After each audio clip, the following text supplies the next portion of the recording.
All right, welcome to On the Mic. I'm Jake Killeen. On today's episode, we have Kieran Pratt.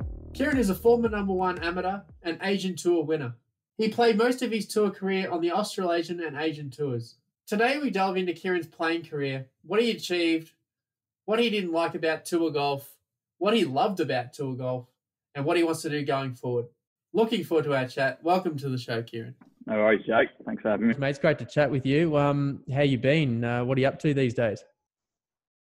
Been well, mate. All things considered at the moment, but just working away. About seven months into a job with a construction company that's going really well. Just chipping away at things there, mate. Trying to develop in a new industry, I suppose. That's pretty much all that's happening at the moment. Nice one.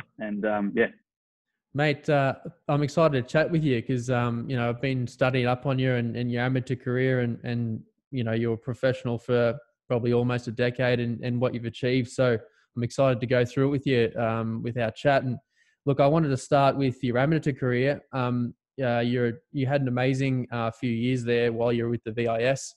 You're a VIS team member. You won the Dunes Medal, Port Phillip Amateur, Vic Amateur, the Lakewood Quarry Amateur, and you're a part of the Eisenhower Trophy team in 2010. So, made an amazing amateur career. Where did it all start with you? Where did you grow up playing golf, and at what course were you? Well, it all started probably when I was probably around 11 or 12, and I grew up in Olinda, up in the Dandenongs, and I played a lot of sport up there. Played a lot of footy and a lot of cricket, sort of through my younger years. Probably from the age that I could stand up, I was bowling to my brother in the garage and kicking the footy around the backyard. So it was football and cricket, and from a really young age, I sort of knew I wanted to be a professional sportsman. Mm-hmm. And then golf came along, and that sort of became the obsession, I suppose. So that all started at Olinda Golf Course, which is no longer. But and then sort of went on to I moved out. We went down to Beacon Hills. My dad and I. Dad was a good golfer as well, and he took me down to Beacon Hills, and then I was there for maybe a year or two, and then I think I joined Commonwealth when I was 14 or 15. So, and then they sort of took me on and had a really good sort of amateur career, junior and amateur career, playing at Commonwealth Golf Club. Right. So when you decided to go golf full time, did you give up the cricket and the rest of it, or was that around the 14, 15 age as well when you joined? Yeah, more or less. Yeah, I mean, cricket was I was always playing upper grade in cricket, so I was always playing against these big kids bowling bouncers at me, and I was playing and obviously footy. I was just not quite heavy enough to be able to withstand the bumps of it. So where'd you play? Forward pocket, or where'd you play? Nah, believe it or not, I played on the ball a lot of the time, sort of on the ball on the wing, and then because I was pretty quick. I was pretty nippy. I just didn't want people to catch me because then I was in trouble. That's right. Yeah, I know what you're saying. As soon as I realised I couldn't go back with the flight, I gave up footy too and gave golf a go. Yeah, that's it. That's exactly right. And that's it. And I wanted to go back with the flight. That was what all the heroes are doing. And not, I was pretty fond of James Hird at that time, and he was getting his teeth knocked out every 5 games. So not probably not the sort of stuff you need to be taking after when you're 10. Sure. And what got you into golf? Who motivated that? Did your parents play, or was it someone on TV, or how did that happen? Probably Dad. Yeah. So Dad played golf up until I reckon he was 35-ish, and it's sort of until all the kids were born, my sister and my brother, and which came before me, and then yeah, I think once the kids were born, Dad sort of gave it away, and obviously still had something sort of lingering, and wanted to, he'd wake up for the Masters and the US Open, and some of the big tournaments in the States, and he would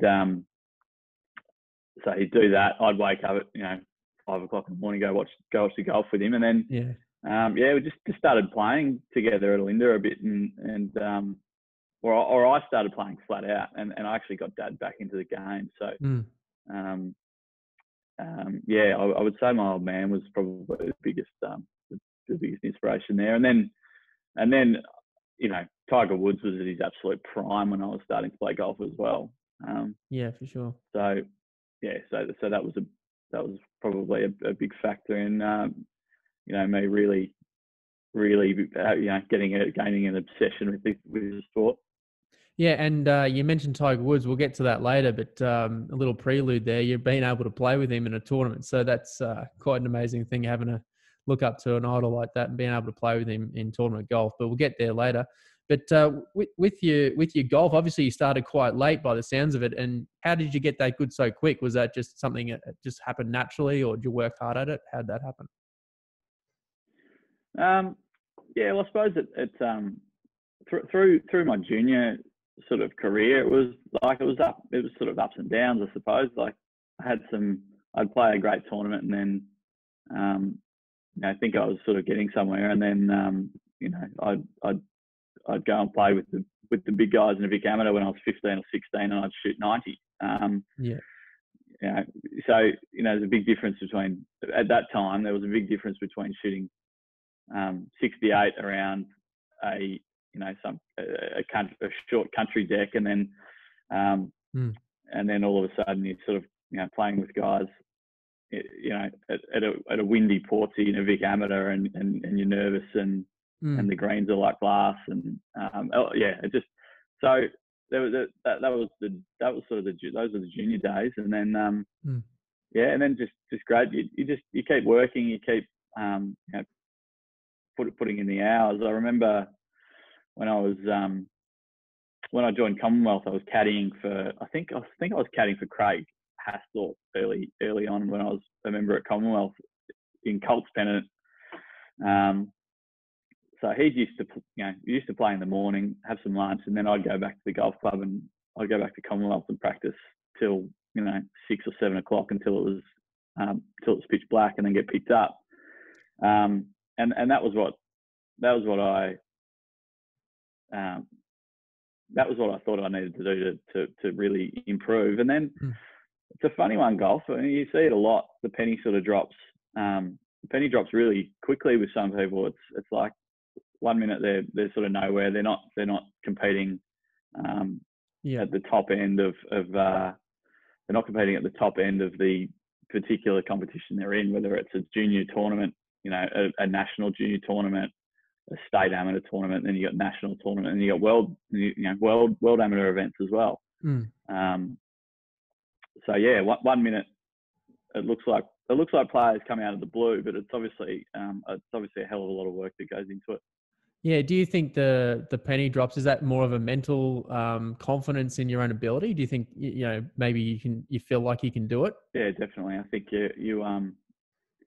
you start shooting low scores around your home club, and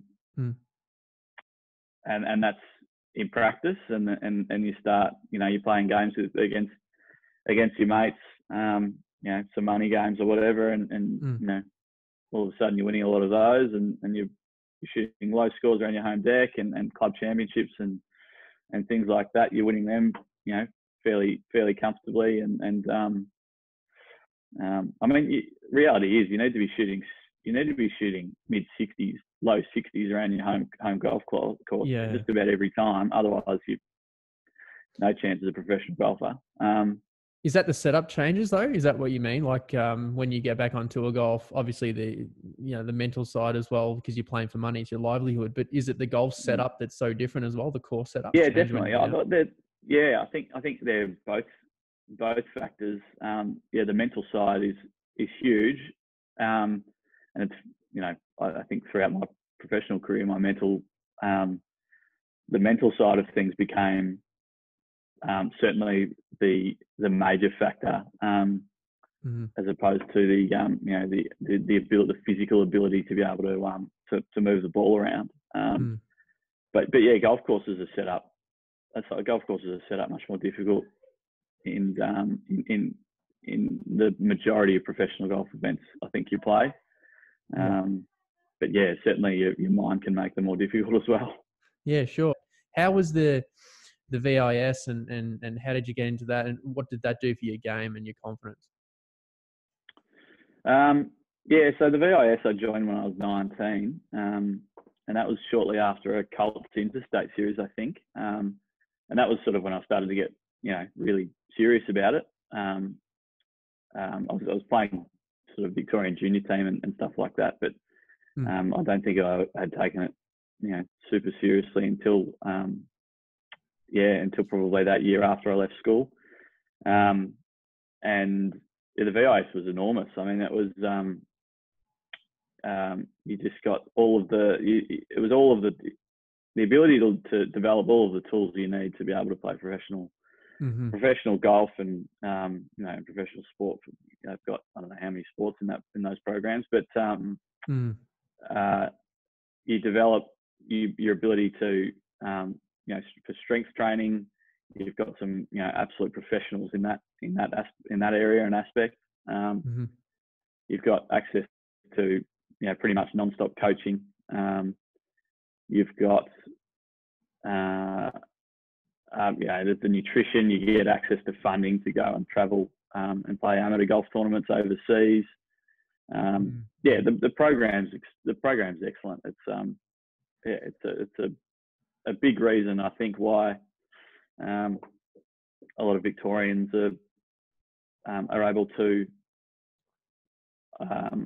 grow into becoming professional golfers and elite amateur golfers. I mean, you see a lot of elite amateur golfers that don't flip the switch and become super successful professional golfers, but that's because it's a bloody hard thing to become. There's only 200 guys in the world that can beat that. So yeah, exactly. And who was the key mentor in the VIS for you? Who at the time? Who was the coach there? Marty Joyce was the coach.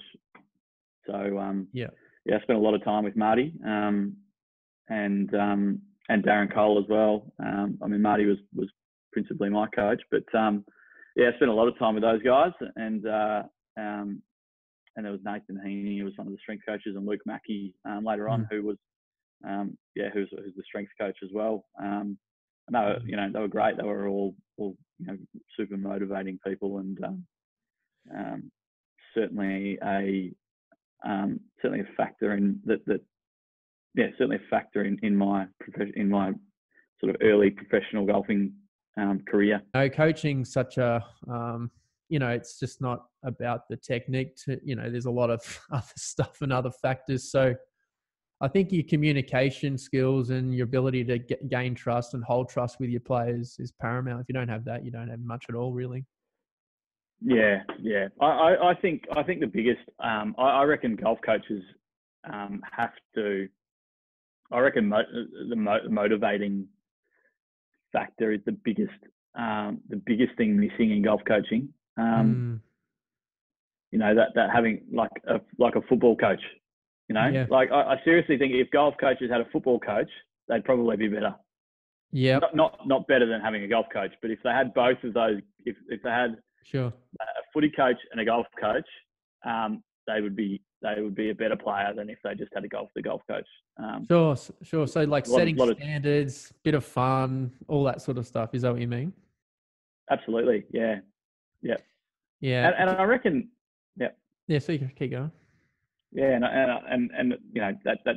that like team training, aspect would be enormous as well, because it just makes people. And that's why the VIS was good, because you've got other guys to measure yourself against and really compete against, and once you get to the if you're in a group of 10 of the best players in the state and you're the best one of them, then fair chance that you're not bad at what you're doing. Yeah, absolutely. But as a professional golfer, who are you measuring against in your training? No one. Everyone's just at their own golf club doing their own thing alone. It's a lonely sport, isn't it?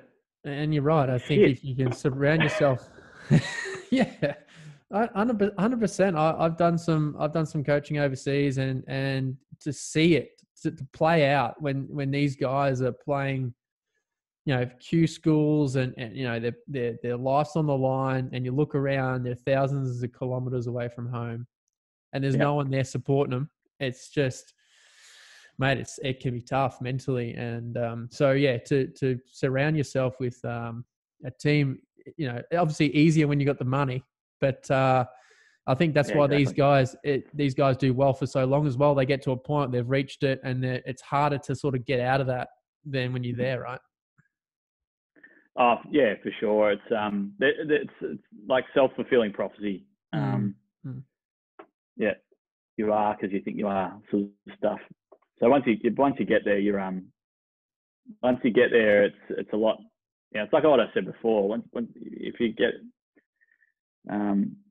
your Asian tour card, or if you get into that, if you keep your card, you get into that sort of winners list. You have the opportunity to make more money, which gives you a better opportunity to keep your money. If that makes sense. No, I love what you're saying about the group coaching. I think that's definitely been overlooked, and something that I'm interested in anyway. I'm definitely interested in that that sort of scenario for sure. Yeah, I mean, I think I'm just thinking out loud, but thinking about how you could incorporate, if you've got 40 students, right? Then you you make sure that you've got, it's basically four teams. Yep. Four teams of guys, and you're teaching them that obviously doing some personal teaching, but at the same time forcing them to do drills on the range and drills on a putting green and short game stuff, and just doing it day.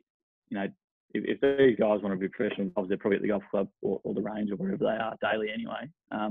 But doing it day in, day out. If you can compete day in, day out, there's no question that you will get good enough to as long as you've got some physical ability and you have that real drive. A lot of guys don't. Well, I suppose a lot of guys don't have the drive to become professional golfers, but if they got that drive and then you put something in place where they can compete every day, they're going to become good players. That's where I see a breakdown. So I see a breakdown like the VIS, fantastic, but how many people can get into that per year, and how many kids are good enough to be in that program?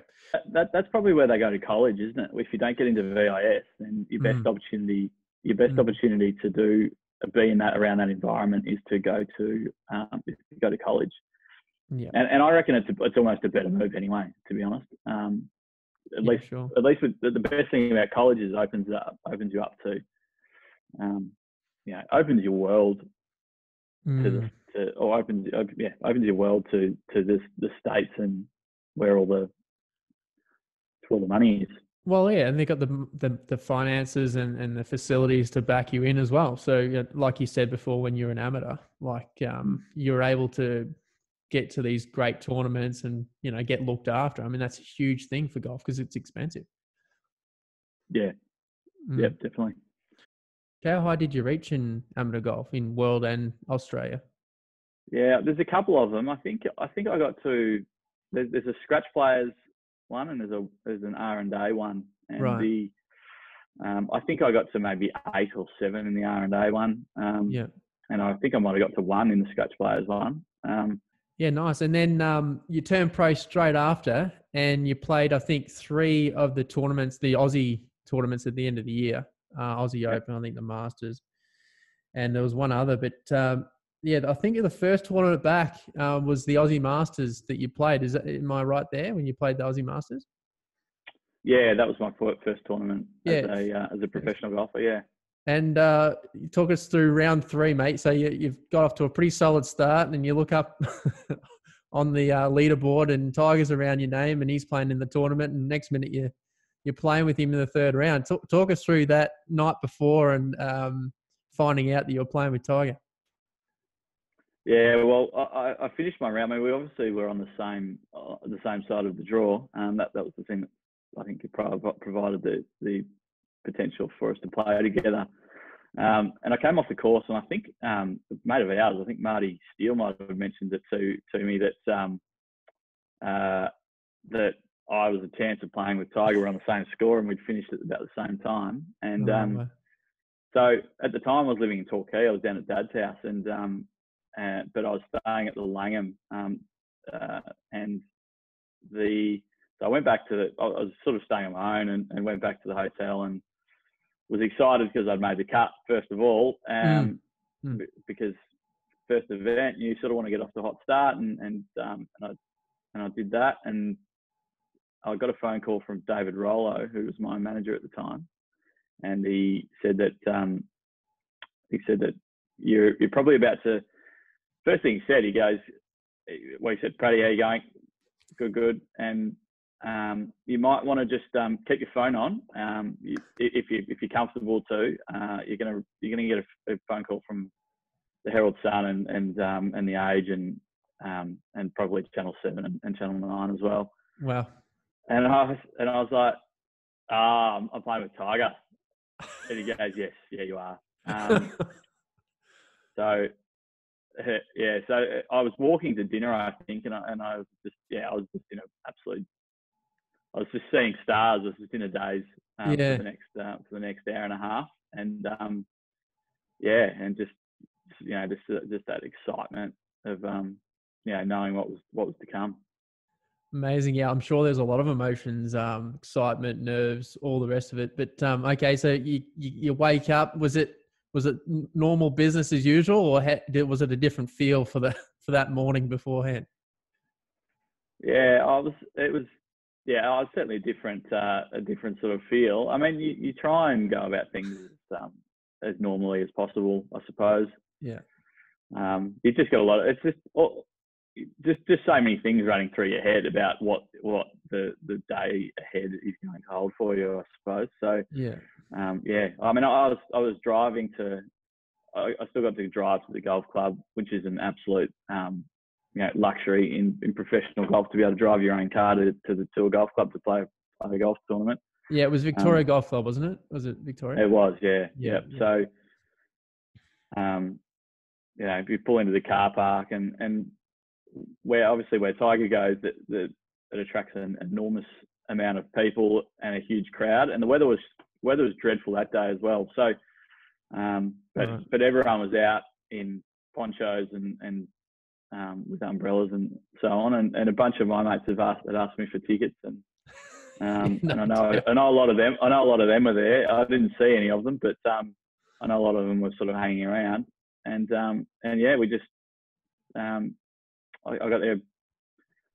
Same deal. Got there probably a couple of hours before and did my warm up and you sort of watch Tiger walking around a golf tournament when you haven't seen him before, and he's like this like he sort of just floats. He's got a real amazing aura sort of about him.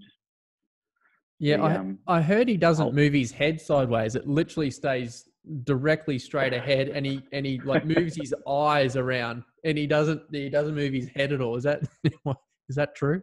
He's probably got a crook neck, but he probably. I don't know. I haven't heard that rumor, but in his own zone, probably something in it, mate. But yeah, just watching him walk around the practice area and the practice tee, and it's just not from this world. Like, it doesn't take any of the. Obviously, he's been doing it for a long time. 20 years he's been dealing with the public scrutiny at that point that we played together, and was probably very well immune to it. And probably was like no one was there at all. But it certainly wasn't that way for me though. Yeah, I heard you got it all out of the way early too. You said g'day to him, I think, prior to the tee. Is that right? You sort of got it out of the way so you can just focus on the first tee. Yeah, exactly. Yeah, I shook his hand on the practice screen. I think we're the only two good people on there. That big practice screen in Victoria, Yeah. and the crowd was like 10 deep, and it was just two of us, you know, crowd being held out 10 deep, and the two of us on this massive putting green. So you sort of feel like you're on stage a bit, and I was just like, nah, I've got to nip this in the bud. So I walked over and shook his hand and introduced myself, and it sort of allowed me to go to the first tee without any nerves. I really actually wasn't very nervous on the first tee shot. Yeah, I noticed you birdied it all 4 days, so the first doesn't bother you at Victoria by the sounds of it. But and how was he, mate? Was he nice and friendly and welcoming and made you feel okay, or how was he? Yeah, he was. Yeah, he was fine to me. We had a bit of a chat out there. I think early on we had a bit of a chat, and then the rain came, and it was just there wasn't a lot of talk from there on. And as we were just trying to stay dry, but yeah, we had a chat about a few things, and but yeah, nothing all that interesting, mate. Nothing that's going to you don't want to delve into his psyche, nothing that's going to make the show an absolute instant sensation or anything like that. But yeah, we just had a bit of a chat, and that was it, really. Yeah. Yeah, what an experience, mate. And you got him too, by the way. I think you shot 1 under in trying conditions, and I think you shot square from memory. So you can tick that one off and tell the grandkids. Yeah, that's it, mate. 1 for 1 against TWs. Not many people have not many people could say that. But no, exactly. It doesn't mean much to anyone else, mate, other than myself. Oh, mate, it's fantastic.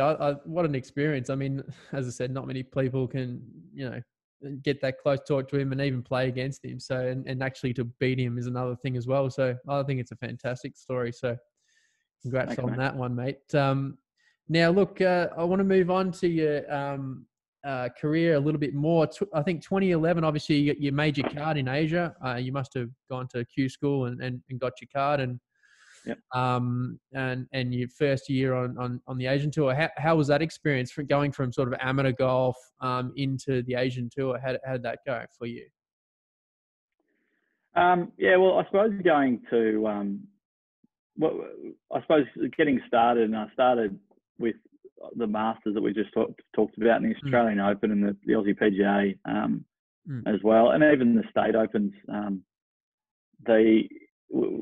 You're playing on great golf courses. You're playing in front of decent crowds, in a really comfortable setting. And then you go to Asia, and you start playing on golf courses that you're not used to, and you haven't played a lot of them. A lot of that, that's the type of grass, and with a lot of water everywhere. We're certainly in Victoria, we're not used to those resort style golf courses, probably more Queensland they would be. But yeah, it was just a different style of golf, and I got used to it. I got used to the golf aspects fairly quickly over there. But the difficult part of the transition is that you don't get that support daily as you do at Australian golf courses, and you're just out there on your own. You're just one of 150 guys that you're nothing special, and you're sort of just starting again. So it makes it difficult. You don't really build on that momentum until you've created the momentum over there. It's really, really difficult to build on the momentum that you've sort of gained in Australia. Yeah, new fields, new courses, new languages. Yeah, absolutely. New food. Definitely. I mean, all these little things add up, don't they? So get used to that could take a while. The first year is solid enough, but I think, did you have to go back to Q school at the end of the year after the first year?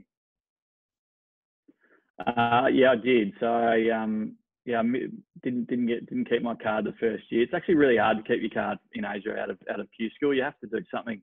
You have to have a really, really good year because you don't get access to probably 80% of the money.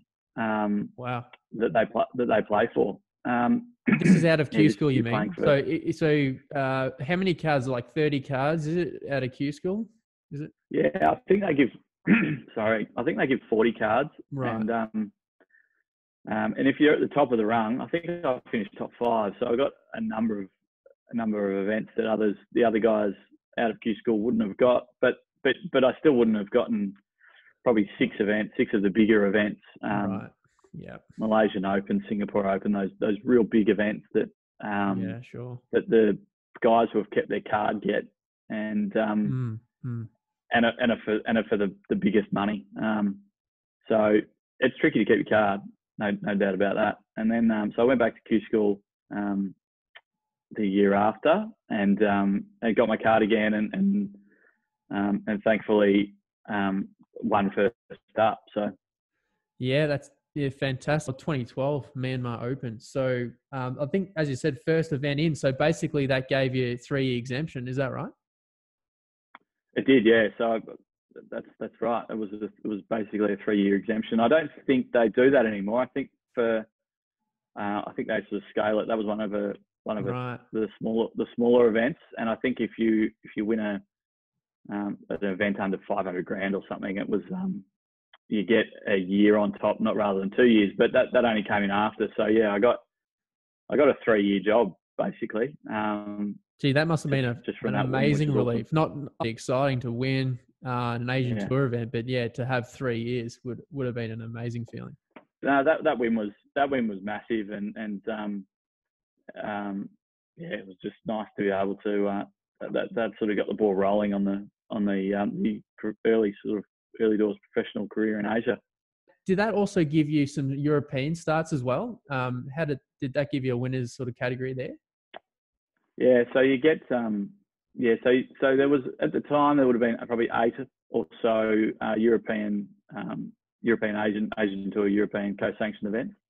Yep. So yeah, winning gets you basically to the top of the Asian Tour categories. Yeah. So you're almost, I think the previous year's order of merit, one of the only things that sort of stays above you as the category for that year. So I was able to get everything basically that the Asian Tour had the stamp on, and which was big. Enormous at the time. I didn't make full use of it, but yeah, it was a good thing to have. But how did you find the step up into the European Tour events, and why you think you maybe didn't quite do as good as you could in those sort of events? Yeah, I think it's just an expectation. It's hard to say. It's just it was the expectation that I had an ability, or maybe not an expectation. Maybe it was just a lack of belief that I belonged at that level, or yeah, I'm not sure what it was, but but I always seem to get in good positions in those events, or maybe I was too money centric. You're playing for a lot of money over there. Sure. I got into decent positions, round 1, round 2 in those events. So I was always around the mark and inside the cut line. And then I just always seemed to back 9, round 2 in those events. I always just seemed to capitulate, which was pretty devastating a lot of the time. And once you've done it once, and once you've done it twice, and you're not getting consistent events. I mean, if you only got 8 for the year, that's not a lot to grind your teeth on. You see a lot of European Tour guys first out from or not a lot, but you see a number of guys really struggling their first and second years on the European Tour and miss, ridiculous amount of cuts. And you got Justin Rose who missed like 26 cuts in his first year, and yeah, sure. I know there's other stories of guys who first out just miss a ton, and so it's just you just don't get that chance to gain the belief, I suppose, or I never got the chance to gain that belief that I really sort of belonged in that. Right. You didn't have a chance to learn from your sort of mistakes. Is that what you mean? You didn't have a momentum to sort of keep working out how to get it done. Yeah. Well, and then, so, I mean, it happened the first few events probably that it happened in. So for instance, the first event after Myanmar, I think it was the Advanced Masters, and I shot, I think I was tied 6th or something going into the weekend. So you look at that and you're thinking, and this is the wrong thing to be doing, but you're looking at what the prize breakdown is, right? And what 6th is going to make, right? And it's like 200 grand or something, and you're like, so this is you Friday night. After making the cut. Look, I wouldn't have. I probably haven't even admitted this since, but you do look at that. I'm sure other guys look at it as well. Yeah, sure, absolutely. But natural. But it's the wrong thing to be doing. It's not the right mindset. It's completely the completely wrong mindset. So did you have the same thing when you went into the cuts? Then were you looking at numbers and the boards and going, okay, where am I? Going into for sure. Right. Yeah, for sure. Yeah, you just don't. You probably uncovered it sort of now, but the amateur golf, even professional golf, sort of the lower events down the rung, you're sort of not thinking about the money. You're just thinking about trying to win the golf tournament, trying to finish number one for that week, and when it becomes about when the big money comes along, for someone who sort of doesn't have a lot of it, you start thinking about the money. You're not thinking about your position on the leaderboard quite as much. You're just thinking about what that position coincides with how much money you're going to make. So that's for anyone who's starting up playing professionally, that's one thing you've got to come out of you pretty quickly, is that is that the money shouldn't be the driving factor, I would say. Yeah. So when you're playing your best golf, you basically just went out and did your job, did what you needed to do, shot at a time, the old cliche, and then, hopefully be on the top at the end of the 4 days. And then you get into a position where, oh, hang on, there's $1 million or a couple of million in the prize pool here, and I'm doing pretty well. And then you go, okay, how do I make the cut? And then things like, I mean, that's a natural reaction. Did you see it? Did you feel like you were seeing it happening and you sort of understood how you were going about that mentally at the time, and trying to seek help with that? Or did you just think, oh, I'll just try again next week? Or did you actually see it back then? Or? Probably, yeah, potentially. I don't know whether I admitted it to myself, early enough, but right. I mean, I did have some decent weeks as well, but there was such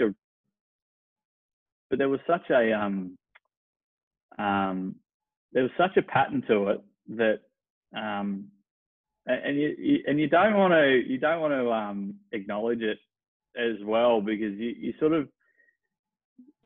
don't know what the best way out of it is. You don't know whether it's to acknowledge that you've got that, this sort of nagging sort of thing that's holding you back, because you think that the next event, it's just experience. That's what you think. You think that the experience will just, and what is experience? I mean, it's just, it's probably, the experience is more learning the skill and the ability to get the job done. It's not just time in time in the legs and time on the golf course and time in those events. It's actually developing these skills physically and mentally to be able to compete. I certainly had the physical ability to compete. I had the mental ability as well, but I just didn't show it enough. I didn't bring my mental A game enough. Is that because your mental preparation was sort of there wasn't really consistency to that, or can you pinpoint that as well? Why that was happening? Oh, potentially. Yeah, potentially. It's I mean, professional golf is just Fickle. you've got to. You see, most of the best players in the world, they just prepare, incredibly well. It's that they're absolutely obsessed with the sport. Whereas for me, I was obsessed, but there sort of came a point where I sort of like doing other things Sure. and was sort of treating golf like a bit of a means to an end rather than to the end itself. So that was probably the main thing that I took out of it all. But yeah, it could have been anything, I think. My career, but still, there's no. I don't really have any regrets with the way I handled it. I certainly tried to be professional and tried to handle it and get processes going, but it just didn't work out. Yeah, so you had that little bit of a break a few years back, and then got yourself refreshed, obviously, out of the game and did your own thing, and you made a little comeback a couple of years ago.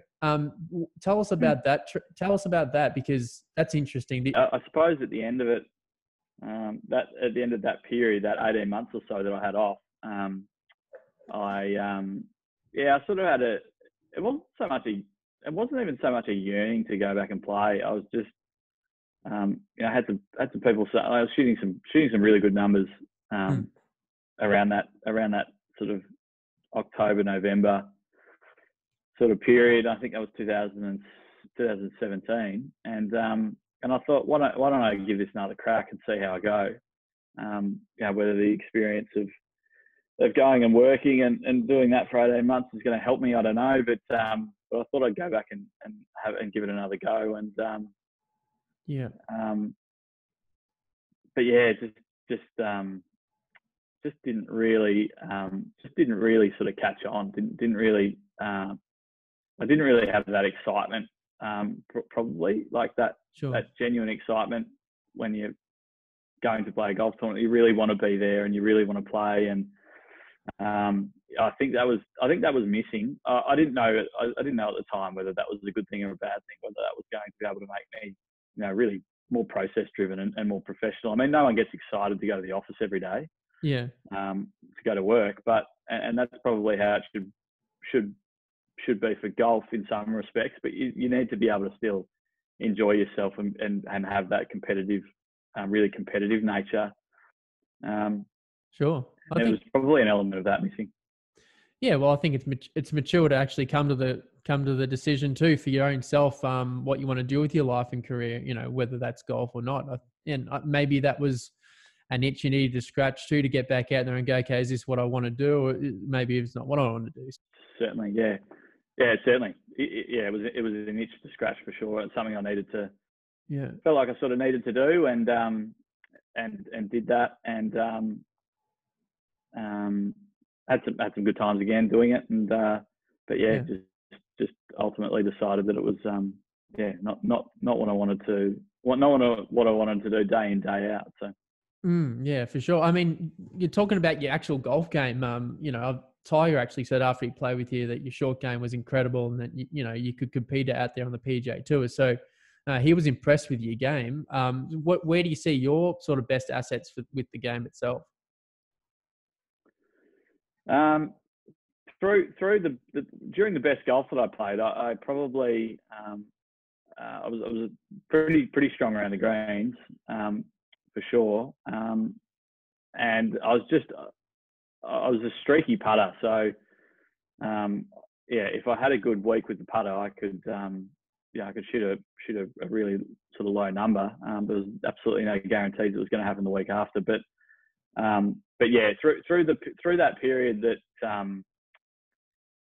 period sort of 2011, 2012, 13 even in Australia at least, I putted really, really well, and my short game was always quite strong as well, but Yeah, I mean, I didn't feel like I had any sort of major deficiencies in my game, to be honest. I felt like I could, I felt like I wasn't long, but I had enough length. I was able to move the ball and work the ball. I didn't really feel like I had a deficiency in my game at that point in time. So yeah, but it's funny. I mean, my putting always got better when the more golf I played, the better the putting would get. And it's probably no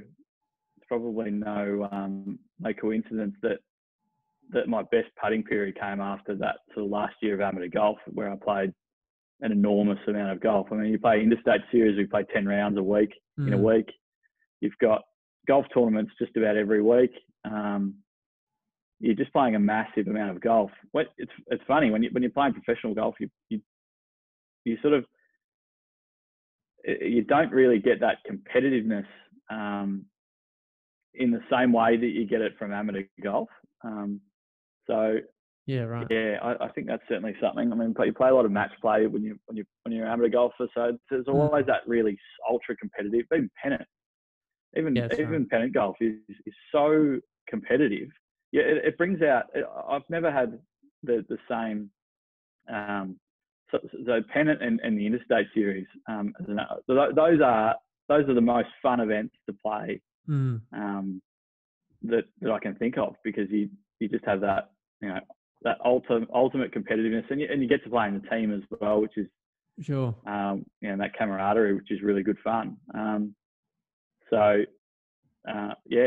If golf was like that, it'd be if professional golf was like that, it'd be much more enjoyable, I reckon. But so you like to target then, did you? You like someone there, you go, I'm going to beat you today, and that'll get the best out of you. Yeah, definitely. Yeah, it's you're playing against someone. When you're playing in a field, you just feel like you're just swimming in a big pool, and the chips fall where they may. But you feel like you can really, you feel like you can really sort of act on the outcome in those one-on-one match play sort of style events. Yeah, they're a lot of fun. So when you were playing, when you saw those guys, making the money and winning events constantly, what did you see the difference in their games? Was it just the putting, inside the 10 to 12 feet areas? Is that the difference, or what did you see different in those guys? It was just hard to say. I mean, I played with some really good players out there, and I don't know. They're just all their games all round are just are really, really solid.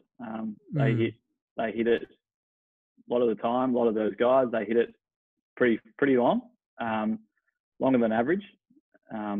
They strike their irons really well. They've got great short games, and they're great putters. They seriously don't have a deficiency. And you probably look through the stats and say, well, you're above average. You're an above average putter, and you're a below average driver. But it doesn't mean they're poor drivers. There's just so much talent and ability out there that there's probably outliers. There's probably guys who don't drive it very well, and that are a bit shorter than usual. But you can be absolutely sure that they are, dynamite around the greens. You take who drives. I mean, you put Marcus Fraser against Adam Scott. Adam's obviously, one of the world's best, has been for a long time. But my point is, where those players make up for their deficiency, they make up for it, really well, and they are they'll be one of the best in the world at that other aspect of their game. So. Yeah, it's doing some coaching myself. I looked at some stats. They've got really specific stats these days with strokes gained, and I've noticed actually the top guys, you know, like Rory and those guys that hit it a long way, they only hit 1 or 2 less fairways than the straight guys, which is not a lot. So they still hit it straight. But where they gain at the 150 to 175 yard, they actually hit it closer from that range and gives them more sort of inside 10-foot putts per round, which just gives that little bit more gain shots over a course of a tournament. And we're only talking 0.5 of a shot. You know, we're not talking a lot. Yeah, that's right. Yeah, I mean, you're never going to go through a tournament of golf where, as a professional golfer, if you're having a stinking week, but you're never going to go through a tournament where, if you're hitting it great, that you're not going to hole a couple of putts. And then you hit a couple of par 5s in 2, and you know, all of a sudden you've hit 15 greens and 15 or 16 greens, and 2-putted the majority, and probably hit a par 5 in 2, a couple of par 5s in 2, and you know, and you've shot 4 under on your year. So it's yeah, I mean, and Rory, I mean, that you brought up, that 150, 175. The longer guys, the best players in the world, Rahm and DJ and Rory, they're all hitting it to that. They're all hitting it to that more often as well. Yeah, so it's a double-edged sword. If they're able to hit it closer in that 150 to 175, they probably get more opportunities from that range than everyone else. So they get more practice at it, but they also put it in there more often. So you know, no wonder they're so far ahead of that top 10. You know, really seem to be a long way ahead of everyone else at the moment. Yeah, it's great to watch those guys in action. It's going to be interesting to see if they roll the ball back and all that sort of stuff. I'm not sure why they want to do that, but that's going to be an interesting time as well. But yeah, I think golf's in a pretty good state with those guys, and let's hope when we get back out there after this break, we get back into the golf. It'd be nice to see some majors rolling around again. Yeah, definitely. Absolutely. I hope they do roll the balls back, to be honest. I reckon golf would be more fun playing with I reckon golf would be more fun if you could only hit it 250 metres. But yeah, you think you're an advocate? That's just my opinion. Yeah. Yeah, I am an advocate. Yeah, I reckon it's become so much easier for so many more people. Yeah. It's less skill based. It's less, hitting the ball is less skill based than it used to be. No question. Yeah, they do say that there's less art in ball movement and things like that from players, and it's more of a putting and chipping comp. So yeah. I mean, I was watching. There's a lot of old clips go up on Twitter of you know, Hogan, those Shell World Series of golfs, and Ben Hogan and Sam Snead, and then like watching Pete Thompson and guys of his ilk go around, and just looks more fun to me. I love their actions, man. How good are their flowing actions too? It's fantastic. They're mint. Yeah, I love it. So good to watch. They're not probably doing the weights and all that stuff back then, but they seem to be very athletic. Yeah, they do. They I don't think they'd be any less a golfer if they were in this day and age. They would have figured out a way. No doubt about that. The golf swings were better then. Like Pete Thompson, the golf swing is just absolutely flawless. You may not teach that way with a 450 cc head and a graphite shaft, just because you probably can't get as much out of the club. But yeah, it just looks better. I think it looks fantastic, free flowing, as I said, and you know, less injuries. I think there's a lot of injuries going on these days. You know, with I think the X move, and you know, that sort of, you know, back 10 years ago, I think they were, you know, really subscribing to that coiling sort of action. And I think there's a lot of guys that have got knee issues and back issues and all that sort of stuff, trying to hit it that far with that sort of action. I suppose it seems to happen more on the PGA Tour. PGA Tour guys seem to get injured more than anyone else. But they're probably doing, I don't know, they're probably doing more weights than anyone else. Like, who knows? But I think, I don't think you need to be throwing around weights like Bryson DeChambeau to be able to hit the ball far enough to be the best in the world. No, it might help. It might help him, but who knows? It might also affect his longevity in the sport if that's something he cares about. But yeah, just not as much of an art as what it used to be. No, for sure. So you're still enjoying your game once a week or something around Commonwealth these days? Still enjoying the game? No, not really. No, I'm not really playing much at the moment, right. and probably don't really foresee playing very much in the next 10 years, mate. Yeah, to be fair honest, enough. it's just not something that's I'm a bit past it. I'm a bit just I sort of want to go and do other things and pick up some new hobbies and try and because I can't be competitive with myself with golf anymore. It just doesn't. Yeah. I'm stale. It's tough, I guess, when you can play at a certain level and shoot 9, 10 unders and all that sort of stuff. I'm sure it's difficult to go back out and you shoot your level pass and be boring like that and not play for a lot of money. So I sort of get it. What other sort of vices have you sort of got into then? Anything else that you've got interested in as a competitive thing? Look, just some social sport and just working on my fitness, and I haven't really sort of fully thrown myself into another hobby. Probably work is my work at the moment is something that I've needed to dedicate a fair bit of time to develop and be a and try and be sort of at the top of my game in that industry. More of that, I would say. But there's certainly some sports that I want to get into. Really want to be good at surfing. Surfing's the one thing that I really want to be good at. That cool. I'm just shocking at.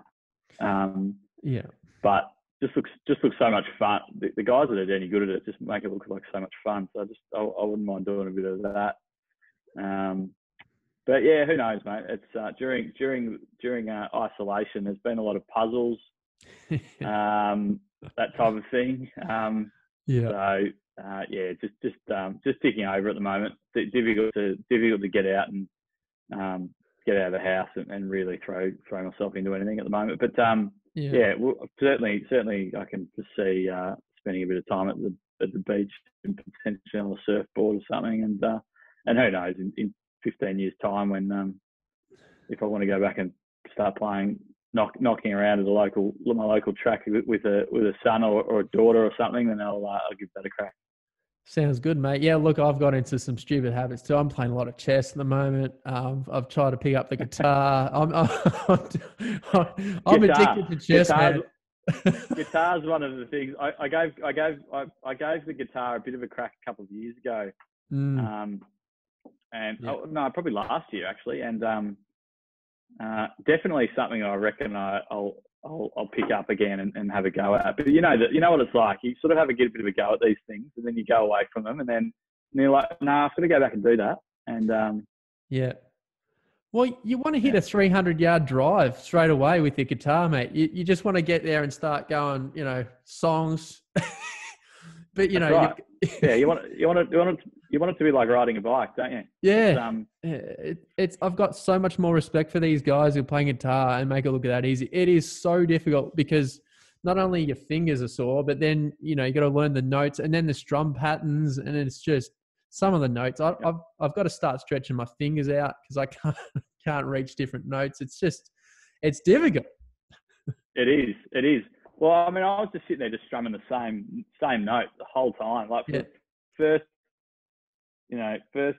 5 hours that I was practicing, I was just trying to sort of figure out where everything is on the guitar and just pushing in the right chords, and it was a bit of fun though. You don't get frustrated either. It's not like you go to the golf club and you go to the golf club or the driving range and you hit 30 really good, 30 just pure 6 irons, and then you'll hit one and block at 20 meters and you're like but it's not like that with with guitar, you don't really get frustrated, or when you're first starting out doing something, you don't really get frustrated. You just you're besotted by it. You're a bit obsessed with it, and you're just like, it's cool. Yeah, you're just obsessed with it, and you just want to get much better. And you want to kill, like on chess, I want to kill these guys. Like I want to checkmate them straight away. So who are you playing chess? Who are you playing chess against? Mate, you go online. There's an app, and there's a few different ones, and you play anyone in the world, mate. You just play 5-minute games, and you just click it, and it just finds someone around your, like, it's like a handicap. So if they give you like all the grandmasters and that have like ratings of 3,000, 3,500. So you start at about 1,000, and you'll find that you'll go down. It's like getting a handicap of 18, and you go up to 25 pretty quickly. And then you slowly get better, and you slowly get points for every time you win or draw or you beat them on time. So I play time chess. So I play like 5-minute chess now, and yeah, it's so much fun. And yeah, you're just trying to get your handicap up. And so at the moment, I'm like hovering between 700 and 800. And so that's where I'm at the moment. But it's quite fun and entertaining. But that's where I'm putting more my energy at the moment. Fascinating. Are you like Googling, chess strategies and chess moves and stuff like that, or? Yeah, it's Lib will hate me, my wife, for saying this, but I watch YouTube like streams, and like I'm right into it. Like, have you heard of Magnus Carlsen? He's maybe. He was like a prodigy, a child prodigy. He's like a bit like Tiger in the chess game. He's a young guy who's he's got a really good personality too. He's really short and sharp and witty. And yeah, he's an attackive sort of player, and yeah, he's the best in the world. But yeah, you just watch him play like quick chess on YouTube, and you sort of learn from him and things like that. But yeah, I study it up and watch it too. So lives in the background. You make me laugh. So good stuff. But it's nice. It's nice to give myself an out. But yeah, she's hating it at the moment. But so does Liv play as well? Look, she's played me a couple of times, and she's not too bad at it. But yeah, it's once or twice. She's given me a go. She's given me a crack, but yeah, she's quickly bored of it. And more into pottery, mate. So, but I've got a few mates into it. I'm playing them online. Pottery's fun. Have you got a pottery wheel? Yeah. Well, she's got a. Actually, she does a lot of hand. She does a lot of hand making. Does a lot of hand making. We haven't got a wheel yet, but she loves it. She's really good at it. Yeah, pottery wheels are good fun. Oh, you've had a go, have you? Very briefly. Like I haven't got one, but I remember I had a go at one, and it was it was an erotic experience, that's for sure. Yeah, nice one. Well, we'll get on to chess, mate. And we'll have a game. Yeah, okay. All right. So just to finish, mate. Just for anyone out there looking to get into the sport as a profession, just give a little bit of an insight into what you think they should focus on going into the tour ranks. Yeah, definitely. I think you just I think you want to keep your focus on really enjoying the sport and enjoying the competitiveness of it, and just retaining that. I think if you can just continue to enjoy it, you will you'll kick goals. Obviously, you need to put an enormous amount of work into it, an enormous amount of hours. But just try and keep it fun. Keep the money. Continue on playing the money games and with your mates, and try and